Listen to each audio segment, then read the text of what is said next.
Artigo gravado em 24 de janeiro de 2023 por Cibele Manweiler para compartilhamento educativo em Alfa e Ômega Criativa. A Sombra das Virgens. Os Códigos de Conduta da Pia União das Filhas de Maria na primeira metade do século XX. Autora. Cláudia Ribas. Desejar é a coisa mais simples e humana que há.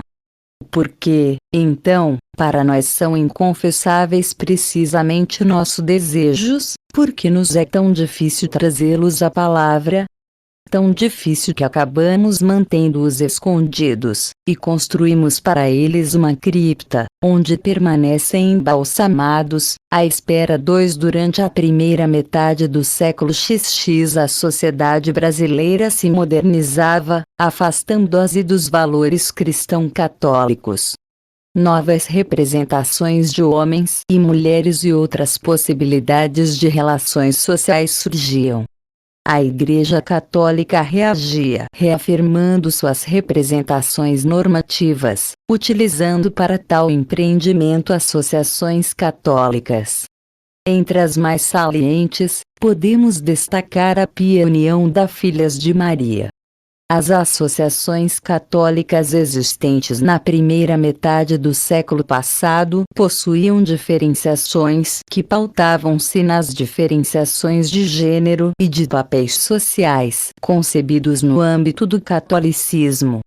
Um exemplo é a associação analisada neste trabalho. A Pia União das Filhas de Maria, que destinava-se a donzelas cristãs meninas e jovens solteiras, que ao casarem se viam-se obrigadas a deixar este grupo, podendo optar por pertencerem a outras associações destinadas a senhoras casadas, como por exemplo, o Apostolado da Oração. Os objetivos da Pia União das Filhas de Maria estavam centrados em duas perspectivas: a preparação para o matrimônio e a maternidade, ou para a vida religiosa. Dentro destas duas perspectivas encontravam-se discursos sobre o corpo e a sexualidade, utilizados como ferramenta de normalização de condutas. Mas sem qualquer dúvida, o que mais chama atenção nesta associação católica é a ênfase dada à preservação do corpo através da manutenção da virgindade. Ao analisar o manual distribuído a todas as participantes desta agremiação, é possível perceber esta ênfase dada a essa temática logo em suas primeiras páginas, partindo do subtítulo do manual: sob o patrocínio da Virgem Imaculada e da Sta. Inês Virgem e Mártir. Notas da página. Doutorando no Programa de Pós-Graduação Interdisciplinar em Ciências Humanas, UFSC. E-mail: ribasanaclaudia@gmail.com. 2 Agamben, Giórgio. Profanações. São Paulo. Boitempo, 2007, p. 49. 3 Rover, Basílio.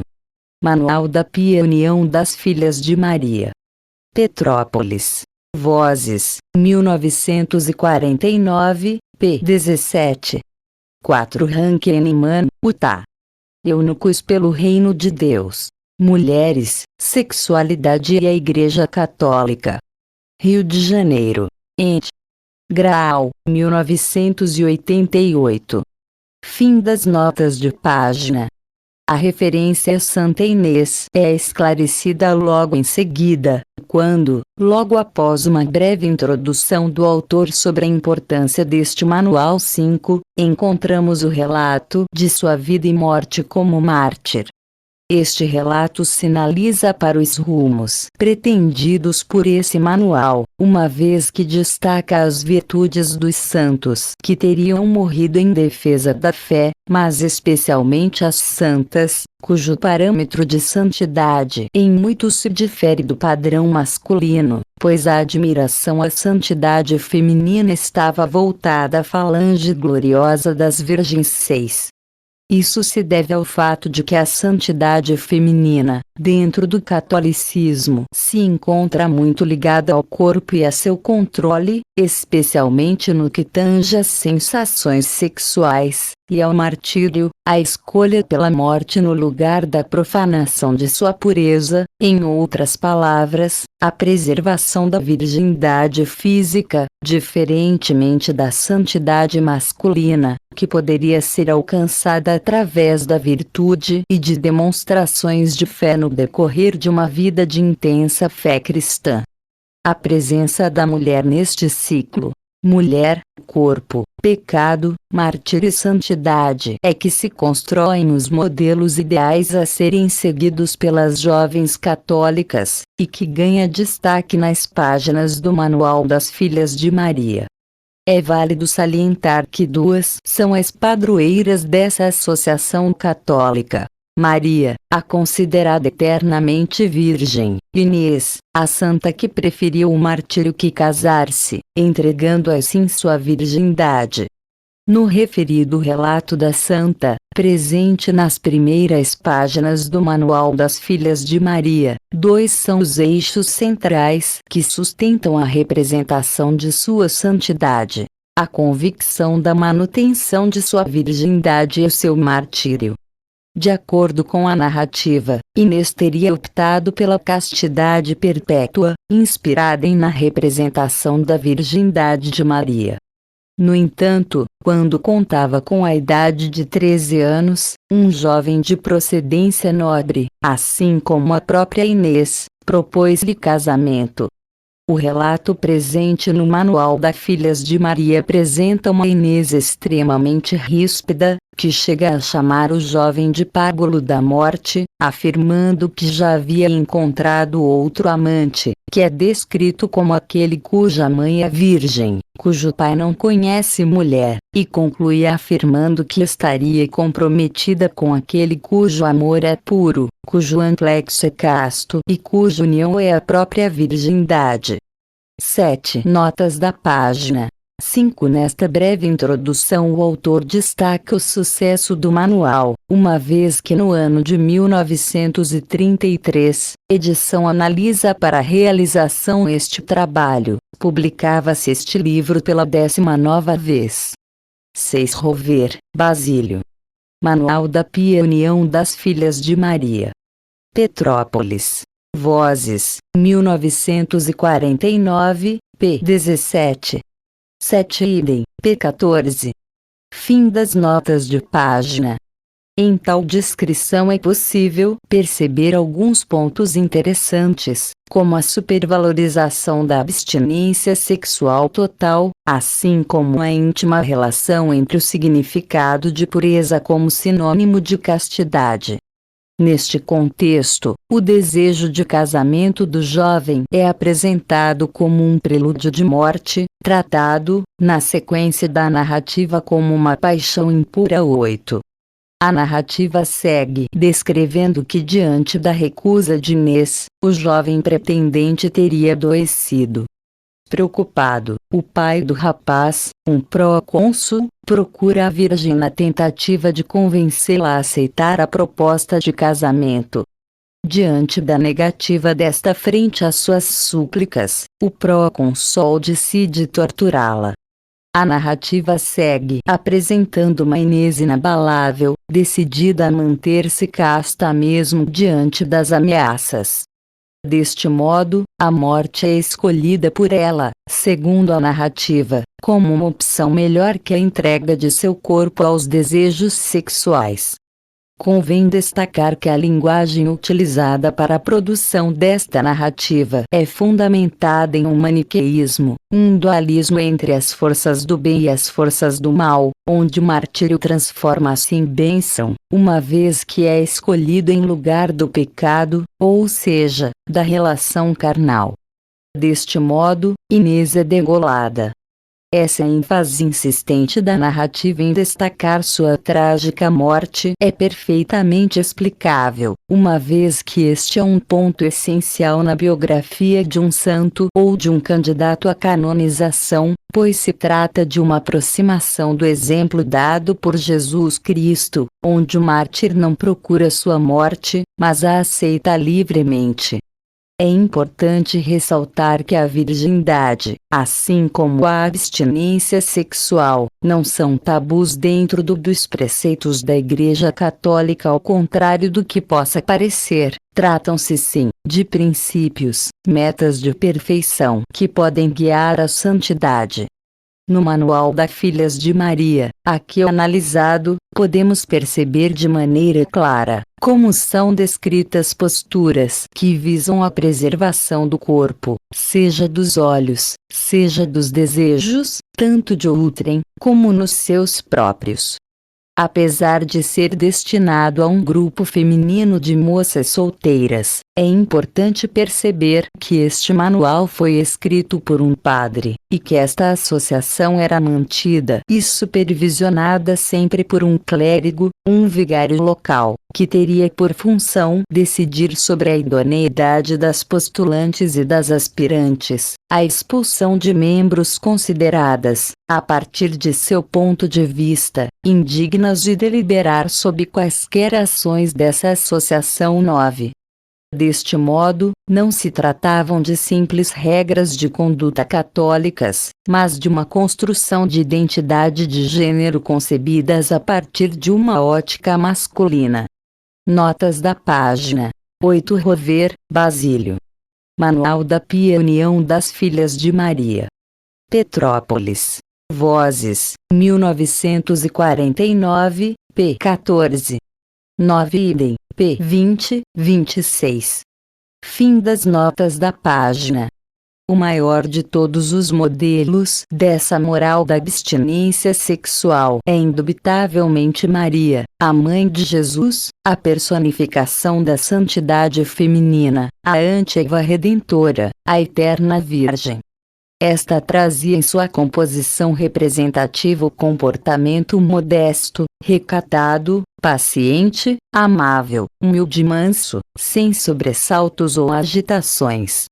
O íntimo vínculo entre a representação da mulher católica e a representação de Maria desenvolve-se dentro de um paradoxo comum na doutrina católica.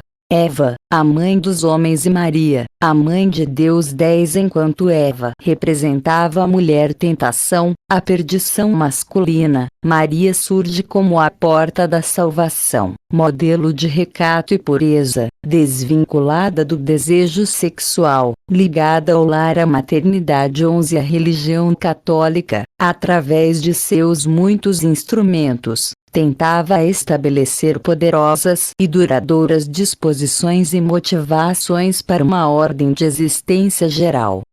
12. Assim, entendendo a sociedade como um empreendimento de construção de mundo, é possível perceber como a religião, também enquanto criação humana, adota para si o papel de mantenedora deste mundo, ou seja, acredita desempenhar um papel normativo. 13. Como fornecedora de recursos simbólicos para uma ordem social, em um empreendimento constante contra a anomia. 14. Está mais que claro nas páginas do Manual das Filhas de Maria o maior objetivo dessa associação católica: oferecer um meio seguro para preservar as donzelas cristãs do contágio corruptor do século XV. Não há dúvidas sobre as mudanças que ocorriam de forma cada vez dinâmicas na sociedade ocidental, nessa primeira metade do século XX. Estes padrões femininos almejados pelo catolicismo, que já não faziam parte do cotidiano de grande parte da população brasileira, especialmente nas classes populares, tornavam-se cada vez mais difíceis de serem inculcados, isto devido às mudanças pelas quais a sociedade brasileira passava durante esse período. A industrialização das grandes capitais oferecia a elas oportunidades de trabalho, e grupos organizados de mulheres exigiam seu direito ao voto. A participação feminina na política se acentua a partir da Constituinte de 1934, quando também o trabalho feminino também passa a ser regulamentado. Essas mudanças não seriam rápidas, nem fáceis, e se estenderiam por todo esse século, refletindo-se não apenas dentro do espaço público do trabalho remunerado, mas também dentro da esfera privada, na convivência e nas organizações familiares. Notas da página. 10 Franco, José Eduardo. Cabanas, Maria Isabel Moran. O Padre Antônio Vieira e as Mulheres. O mito barroco do universo feminino. São Paulo. Arqué, 2008. 11 Ibid, Passim. 12 Geertz, Clifford. A interpretação das culturas. Rio de Janeiro. Ent. LTC, 1989, p. 67. 13 Berger, Peter. O dossel sagrado, elementos para uma teoria sociológica da religião. São Paulo. Paulus, 1985. 14 Idem. 15 Rover, Basílio. Manual da Pia União das Filhas de Maria. Petrópolis. Vozes, 1949, p. 19. Fim das notas da página. Mas ainda outros perigos ameaçavam as representações e os papéis de gênero construídos nos discursos católicos, assim como a visão de mundo fornecida por estes. O século XX, logo em suas primeiras décadas, viu despontar a indústria cinematográfica norte-americana, transformando Hollywood em um referencial mundial para o cinema, também influência norte-americana, tornando-se cada vez mais visível em terras brasileiras. Os filmes, a revista Seleções do Reader's Digest, a Coca-Cola 16, popularizando-se entre os jovens, tudo em uma grande leva de sonhos americanizados, era o American Way of Life, ditando os últimos conceitos da moda. Bigodes à la Gable, penteados à la Garble e maiôs à la Grable. Os reflexos desta influência norte-americana, especialmente vinda de Hollywood, podiam ser percebidos na imprensa feminina e de variedades, que passaram a dar cada vez mais espaço a cuidados de beleza, a técnicas de prolongamento da juventude, a conquista de uma silhueta esbelta 17, ou seja, a tentativa de proporcionarem às leitoras a sensação de se aproximarem dos modelos de beleza apresentados pelo cinema, isto sem deixar de lado as últimas fofocas sobre a vida dos astros. Estas leituras eram constantemente desaconselhadas às jovens católicas, assim como a leitura de livros nos quais o amor romântico ganhava maior destaque que a obediência aos pais e aos preceitos religiosos. Às filhas de Maria era aconselhado, nos códigos de conduta de seu manual, abster-se de leituras de jornais, de livros e romances que ofendas à honestidade ou à santa religião. 18. Mesmo que os discursos católicos descrevessem a verdadeira mulher como aquela que se dedicava à vida doméstica, aquela que zelava pela virtude, iniciava-se os tempos das divas e das misses, que já eram ensaiadas desde a década de 1920, mas que ganhavam destaque nas décadas de 1940 e 1950. As roupas estilo de Paris e as maquiagens made in Hollywood. Vestidos e maillots mais ousados deixavam à mostra os ombros e as coxas. A maquiagem se acentuava inspirada nas atrizes norte-americanas dos filmes mais vistos nas salas de cinema do Brasil. Era a época do pó de arroz, do rouge e do batom, tudo inspirados nas divas Gloria Swanson, Greta Garbo e Joan Crawford. Notas da página. 16 A Coca-Cola começa a ser vendida no Brasil a partir de 1942. 17 Spum, Mônica Raíza. O cinema em São Paulo. Experiências de italianos e italianas, práticas urbanas e códigos sexuados. In. Arte Cultura. Revista de História, Cultura e Arte, V9, N14, Janjun, 2007, p. 7181. 18 Rover, Basílio. Manual da Pia União das Filhas de Maria.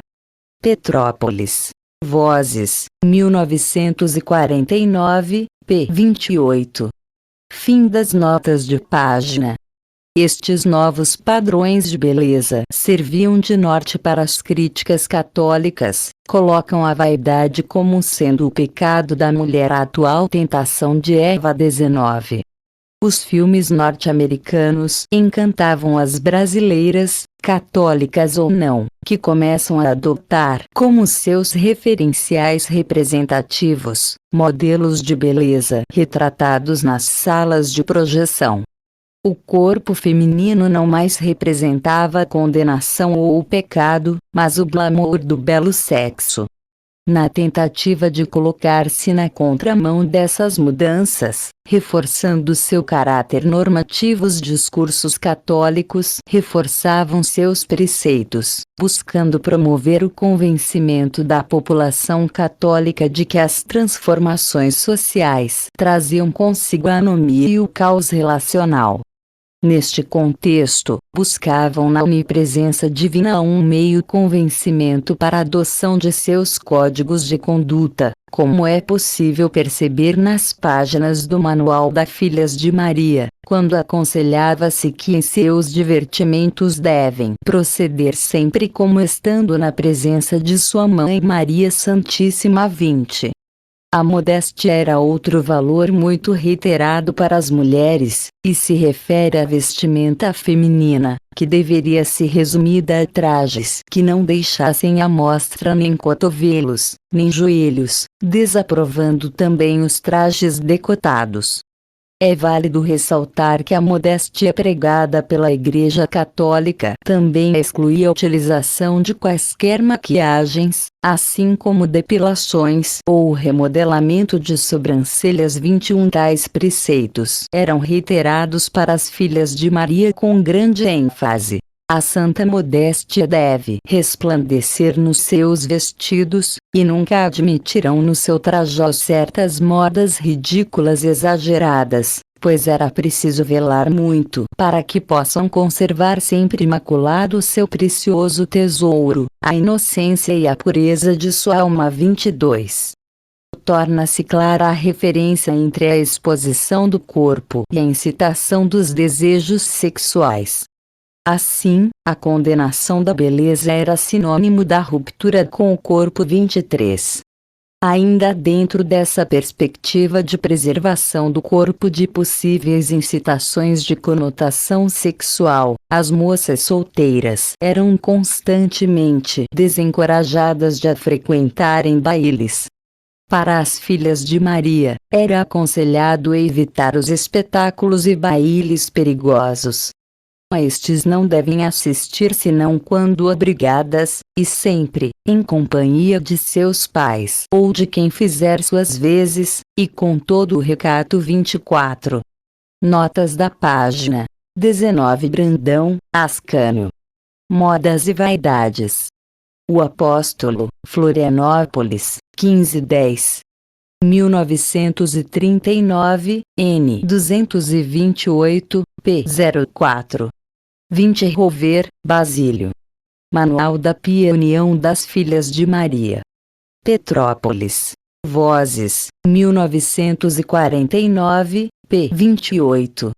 21 No decorrer da década de 1930 estes discursos apareciam com maior frequência, delimitando abertamente o tamanho das saias e das mangas, por exemplo. Estes discursos vão se modificando durante a década de 1940, e durante a década de 1950 já se resumem a criticar as modas, sem se referir aos tamanhos das saias ou das mangas. 22 Rover, Basílio. Manual da Pia União das Filhas de Maria. Petrópolis. Vozes, 1949, p. 29. 23 Carneiro Carneiro, enriquece a Igreja, a medicina e o amor. Prédicas moralistas da época moderna em Portugal e no Brasil. São Paulo. Xamã, 2000. p. 69. Fim das notas da página. Fim da nota de página.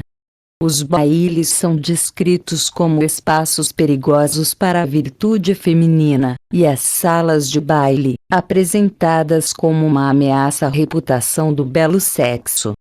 Na verdade, os bailes configuravam-se ocasiões oportunas de demonstração de poder e prestígio que reservavam às mulheres um lugar de destaque 25 e que acabavam se configurando em um espaço de sedução.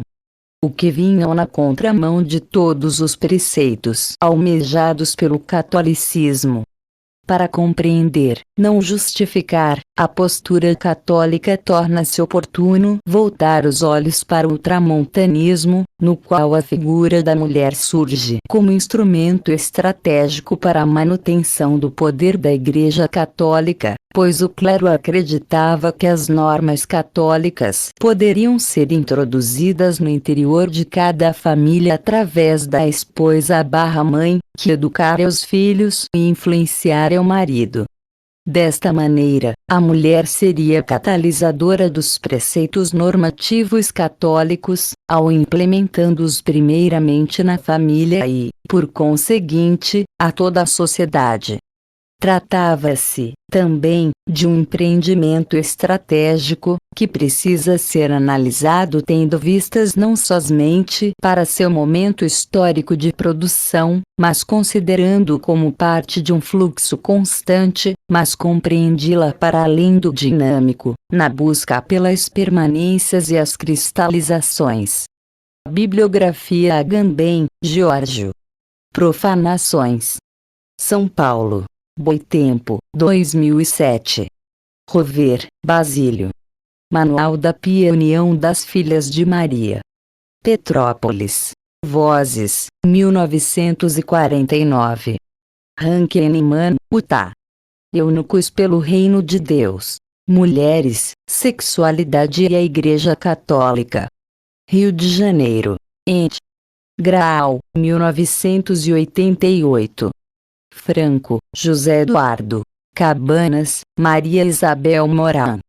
O Padre Antônio Vieira e as Mulheres. O mito barroco do universo feminino. São Paulo. Arqué, 2008. Geertz, Clifford. A interpretação das culturas. Rio de Janeiro. Ent. LTC, 1989, p. 67. Berger, Peter. O dossel sagrado, elementos para uma teoria sociológica da religião. São Paulo. Paulus, 1985. 24 Rover, Basílio. Manual da Pia União das Filhas de Maria. Petrópolis. Vozes, 1949, p. 28. 25 Assis, Nancy Rita Santos Sé. Amor de baile. Ensaio sobre o lugar da virtude no processo de civilização dos costumes. In. Revista Artemis, Vol. 7, 10. 2007, p. 37. 26 Albuquerque Jr. Durval Muniz de. História. A arte de inventar o passado. Bauru, SP. 2007, p. 30 Fazendo Gênero 9 Diásporas, Diversidades, Deslocamentos 23 a 26 de agosto de 2010 8 Spum, Mônica Raíza. O cinema em São Paulo. Experiências de italianos e italianas, práticas urbanas e códigos sexuados. In. Arte Cultura. Revista de História, Cultura e Arte, V9, N14, Janjum, 2007. Brandão, Ascânio. Modas e Vaidades. O Apóstolo, Florianópolis, 1510. 1939, N228, p. 04. Carneiro, Henrique S. A Igreja, a Medicina e o Amor. Prédicas moralistas da época moderna em Portugal e no Brasil. São Paulo. Xamã, 2000. Assis, Nancy Rita Santos Sé. Amor de baile. Ensaio sobre o lugar da virtude no processo de civilização dos costumes. In. Revista Artemis, Vol. 7, 10. 2007. Albuquerque Jr. Durval Muniz de História. A arte de inventar o passado. Bauru, SP. 2007.